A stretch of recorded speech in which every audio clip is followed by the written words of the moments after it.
जय गुरुदेव। एक बार की बात है कि एक व्यापारी एक गांव के निकट आकर के रुका और उसने देखा कि पास में ही एक संत का आश्रम है। वो उस आश्रम में जाकर गुरु के दर्शन किए और उसने उस महात्मा से पूछा कि महात्मा जी, ये जो पास में गांव है वो गांव के लोग कैसे हैं? महात्मा जी ने कहा, बेटा, तुम जहां से आए हो उस गांव के लोग कैसे थे?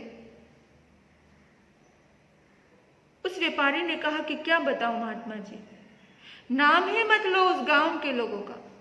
बड़े गंदे लोग थे, बहुत बेकार लोग थे।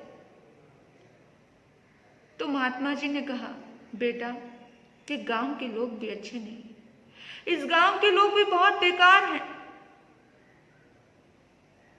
और वो व्यापारी आगे बढ़ गया, रुका नहीं उस गांव में। फिर एक दिन के बाद एक और व्यापारी आया और उस व्यापारी ने भी वही प्रश्न किया उस महात्मा से कि पास में संत हैं, चलो संत से ही पूछ लेते हैं। तो संत से पूछा कि गुरुदेव, ये गांव के लोग कैसे हैं?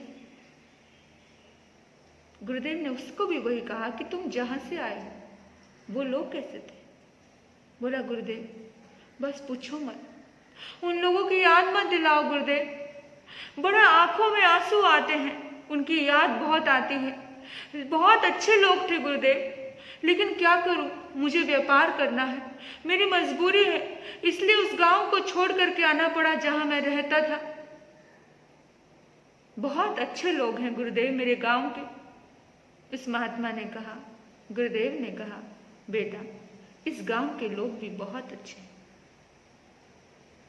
वो व्यक्ति उस गांव में गया और उसने व्यापार किया, लेकिन पास में बैठे एक शिष्य ने गुरु से पूछा कि गुरुदेव, अभी 2 दिन पहले, 1 दिन पहले एक व्यापारी आया, आपको यही प्रश्न किया था, लेकिन आपने कहा कि गांव के लोग अच्छे नहीं हैं।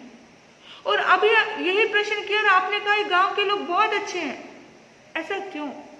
गुरुदेव ने कहा, जो व्यक्ति पहले जहां से आया था, अगर उन व्यक्तियों से उसका तालमेल नहीं तो निश्चित ही उसके स्वभाव में कहीं ना कहीं उतार चढ़ाव है और उसका ही स्वभाव उसको डिस्टर्ब करता है। तो यहाँ पर भी उन लोगों से उसका नहीं बन पाएगा, नहीं जम पाएगा, क्योंकि जो व्यक्ति जैसा होता है वो व्यक्ति अपने आसपास वैसी परिस्थितियां निर्मित कर ही लेता है।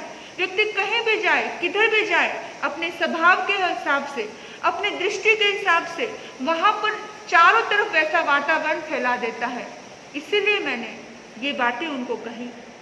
आप समझ गए होंगे कि हर व्यक्ति अपनी सोच और अपने स्वभाव के हिसाब से अपने आसपास की स्थितियों को निर्मित करता है। तो बस अगर अपना स्वभाव, अपनी सोच अगर अच्छी होती है तो स्थितियां भी अच्छी ही हो जाती हैं।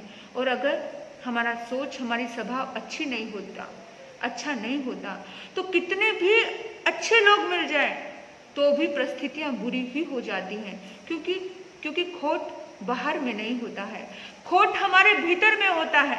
परेशानियां हमारे भीतर में जन्म लेती हैं, बाहर में नहीं। बाहर में ढूंढते हो परेशानियों को, नहीं, परेशानियां भीतर हैं तो हल भी भीतर होगा।